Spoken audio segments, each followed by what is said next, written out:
Have you ever heard of a man so loud, so bold that even Donald Trump, Elon Musk know his name? Yes, we're talking about Julius Malema, the politician from South Africa who shook up the system from the youth league to the world stage.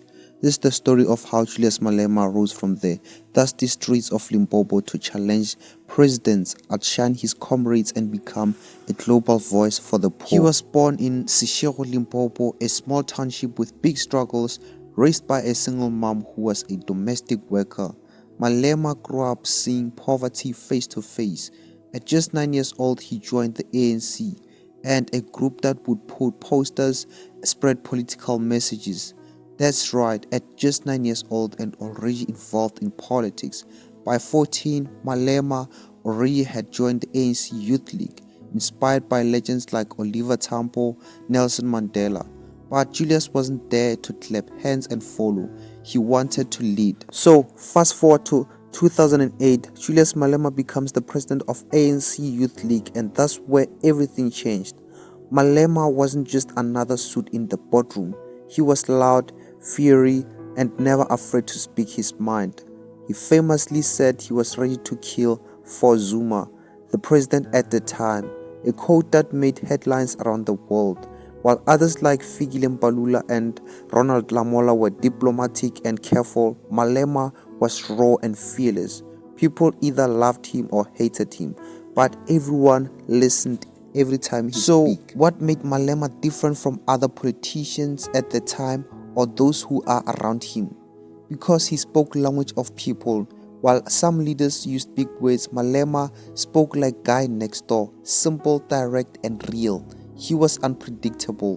One day he was dancing on the stage, the next he was grilling ministers in parliament. He never played it safe. He had no fear. Malema called out Zuma even after once supporting him. He challenged big bosses. He walked into parliament wearing red overalls to represent workers. That was unheard of.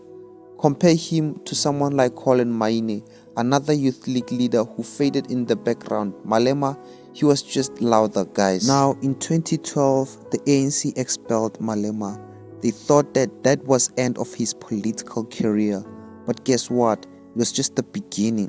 In 2013, Julius launched the Economic Freedom Fighters, the EFF, dressed in red, shouting for land without compensation and economic justice. The EFF stormed into parliament with over 1 million votes in their first elections.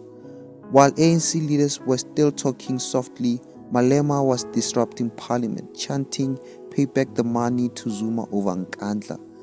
Even the DA couldn't ignore him. He was no longer a youth league leader. He was national force. Malema's message didn't stop at South Africa. In 2018, Donald Trump tweeted about land expropriation in South Africa, and Malema hit back and called Trump a fool. Elon, a South African billionaire, even mentioned Malema in one of his interviews.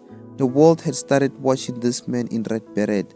CNN, BBC, Al Jazeera, they all featured him.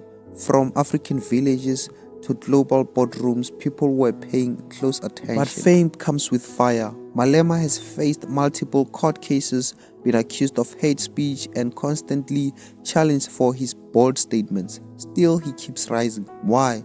Because to many he speaks the truth no one else dared to say.